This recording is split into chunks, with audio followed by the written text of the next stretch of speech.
నమస్తే. ఇన్నాళ్ళు నన్ను సపోర్ట్ చేస్తూ, ఎంకరేజ్ చేస్తూ మీ ప్రేమని నాకు అందిస్తున్న ప్రతి ఒక్కరికి కృతజ్ఞతలు.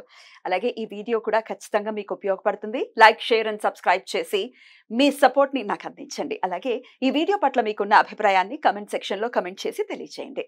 ఇప్పుడు వీడియోని చూద్దాం. జీవితంలో రకరకాల సమస్యలతో బాధపడుతున్నారా? ముఖ్యంగా ఆర్థిక సమస్యలతో సతమతమవుతున్నారా? ఎన్నో పరిహారాలు చేసి అలసిపోయారా? మంచి మార్గం దొరకాలని కోరుకుంటున్నారా? అయితే రండి, విశ్వాన్ని ఎలా అడగాలో తెలుసుకుందాం. లా ఆఫ్ అట్రాక్షన్ క్లాసెస్ మీకోసం మన ఛానల్లో. వివరాల కొరకు సంప్రదించండి. నమస్తే, వెల్కమ్ టు అవర్ ఛానల్. నేను పద్మిని. ప్రస్తుతంతో పాటు ప్రముఖ ఆధ్యాత్మికవేత్త, ఆస్ట్రాలజర్, లైఫ్ కోచ్, బాల త్రిపుర సుందరి ఉపాసకురాలు శ్రీమతి డాక్టర్ ఆర్బి సుధా గారు మనతో పాటు ఉన్నారు. మాట్లాడదాం. సుధా గారు నమస్తే అండి. నమస్కారం పద్మిని. ఎస్ సుధా గారు, బోర్డు మీద మీరు రాశారు.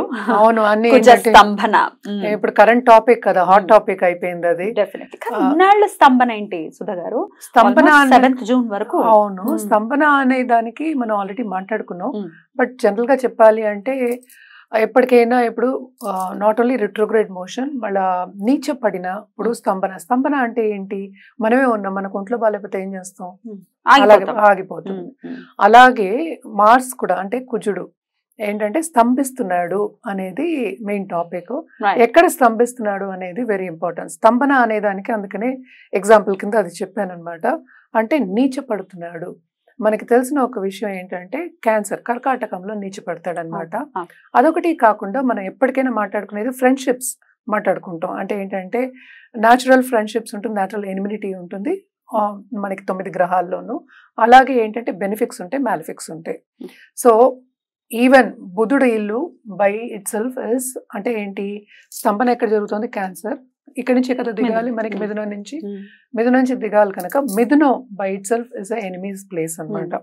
సో అక్కడ కూడా ఏంటంటే మనం ఎక్కడైనా తెలియని ప్లేస్ లో కానీ వేరే ప్రదేశంలో వెళ్ళినప్పుడు గబుక్కుని మనకి తెలియదు ఎలా చేయాలి, పనులు చేయాలో తెలియదు కనుక. అలాగే ఒక ఎనిమి ఇంట్లో ఉన్నాము అంటే కట్టేసినట్టే ఉంటుంది కదా, అలాగే ఉండదు. అందుకోసమే స్తంభిస్తోంది ఎన్ని నెలలు అని చెప్పుకుంటున్నాం అనమాట. అది ఎప్పుడెప్పుడు జరుగుతోంది అనేది చూద్దాం. ఇప్పుడు ప్రస్తుతం మనం ఇంకా ఆగస్ట్ అండ్ సెప్టెంబర్ లో ఉన్నాం అనుకుందాము. ఆగస్ట్ 26 నుంచి మిథునంలో ఉన్నారు.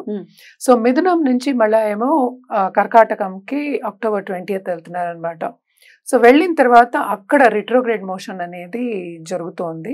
అంటే క్యాన్సర్ లో నీచ స్థితిలో జరుగుతోంది. అదేమో 21st జనవరికి మళ్ళా మనకి మిథునంలోకి వెళ్తారనమాట. సో అక్టోబర్ 20th నుంచి 21st జాన్ వరకు రెట్రోగ్రేడ్ లోనే ఉంటారు ఆయన? లేదు, కిందకి దిగిన తర్వాత రిట్రోగ్రేడ్ అవ్వాలి కదా. అవ్వాలి. నీచంలో రెట్రోగ్రేడ్ రిట్రోగ్రేడ్ అంటే కిందకి దిగాలి కదా. So that is direct motion. So మళ్ళా రిట్రోగ్రేషన్ అయినప్పుడు వెనక్కి వెళ్ళాలి కదా. సో వెనక్కి ఎప్పుడవుతోంది? అది మనకి జనవరిలో అవుతుంది నెక్స్ట్ ఇయర్. మిథునంలోకి వెళ్తున్నారు. అది నేను అందుకనే 6 వేశారు. ఫిబ్రవరి వరకు ఉందన్నమాట అది. సో ఫిబ్రవరి వరకు అంటే రిట్రోగ్రేషన్ మోషన్ అనమాట. అంటే 24th ఫిబ్రవరి వరకు ఉంది. మళ్ళీ డైరెక్ట్ మోషన్ అవ్వాలి. రిట్రోగ్రేడ్ అయిన తర్వాత మళ్ళీ కర్వ్ తిరగాలి కదా, వెనక్కి తిరగాలి. అప్పుడే కదా మనం డైరెక్ట్ మోషన్ రావాలి. So direct motion 24th Feb నుంచి 3rd ఏప్రిల్ మనకి మిథునంలో అవుతున్నారు. దాని తర్వాత ఏంటంటే 3rd ఏప్రిల్ కి మనకి కర్కాటకానికి వస్తున్నారు అనమాట. జూన్ 7th వరకు ఇక్కడ ఉంటున్నారు. తర్వాత జూన్ 7th కి మనకి సింహంకి వెళ్తున్నారు అనమాట. సో ఇన్ని రోజులు ఏంటంటే ఇది చాలా ఎక్కువ రోజులు. యూజువల్ గా మార్స్ మనకి కుజుడు 45 days లో మనకి మూవ్ అవుతూ ఉంటారు అనమాట. సో ఈ రిట్రోగ్రేడ్ మోషన్ మూలాన్ని అక్కడే తిరగడం మూలాన్ని ఈ 2 రాశుల్లోనే కుజ స్తంభన అనేది ఏర్పడుతోంది. ఎందుకంటే నీచ స్థితిలో ఎవరు ఏం చేయలేరు, అలాగే ఎనిమీ హౌస్ లో కూడా ఏం చేయలేరు కనుక. సో ఇవన్నీ ఏంటంటే 12 రాశులు, ద్వాదశ రాశుల వారికి ఎఫెక్ట్ అనేది ఉంటుంది. అంటే తప్పక ఉంటుంది కదా. మరి 9 గ్రహాలు ఒక గ్రహం అలా అవుతున్నప్పుడు ఉండదా? అలాగే మనకి జూపిటర్ కూడా రిట్రోగ్రేషన్ అవుతున్నారు ఇదే సమయంలో.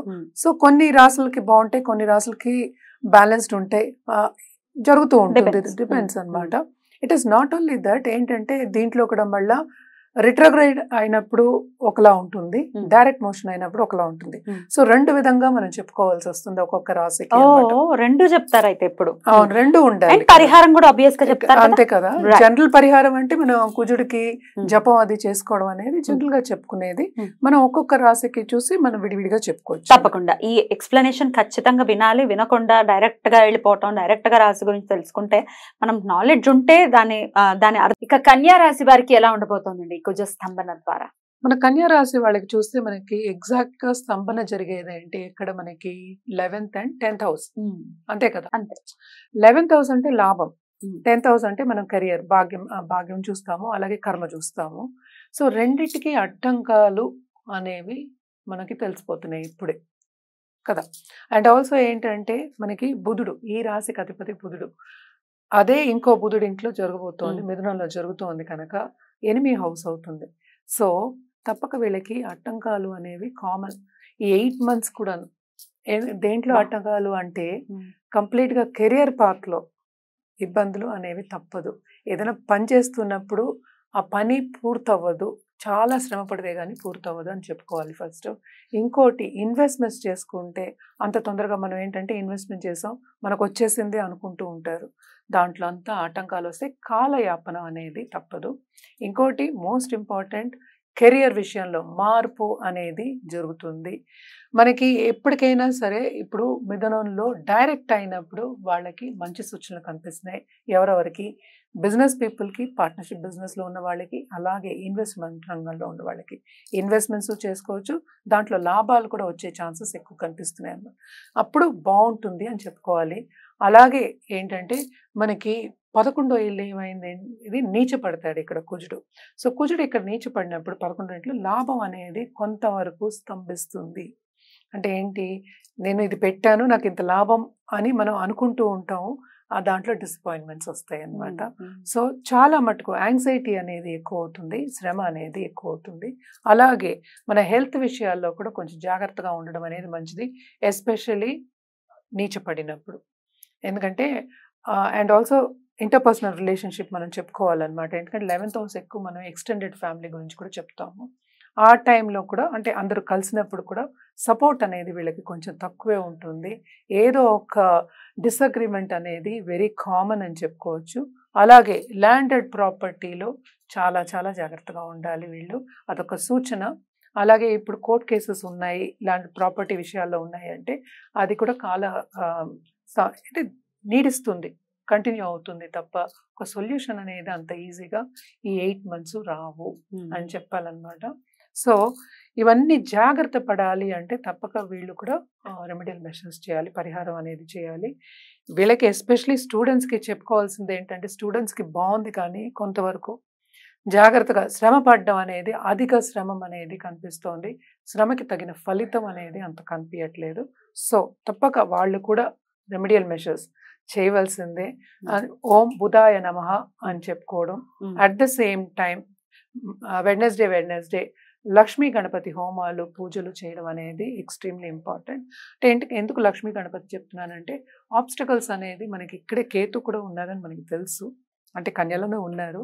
సో ఇది కొంచెం ఆబ్స్టకల్స్ తగ్గాలి అన్నప్పుడు ఏంటంటే ఎప్పుడు మనం గణపతికి చెప్పుకుంటాం కనుక తప్పక గణపతి పూజ చేయడం అనేది ఎక్స్ట్రీమ్లీ ఇంపార్టెంట్.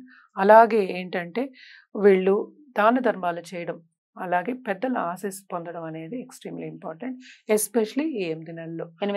అంటే నోటి దుడుసు ఎక్కువ పెట్టుకోకుండాను పెద్దవాళ్ళు చెప్పింది కొంతవరకు విని చేసుకోవడం అనేది మంచిది అని చెప్తున్నాను అనమాట. రైట్, డెఫినెట్ గా 8 నెలలు కూడా క్రూషియల్ గా ఉండబోతున్నాయి అని చెప్తున్నారు కాబట్టి జాగ్రత్త అవసరం కన్యా రాశి వాళ్ళు. ఇక నెక్స్ట్ ఎపిసోడ్ లో తులా రాశి గురించి తెలుసుకుందాం. థ్యాంక్ యూ అండి, నమస్తే.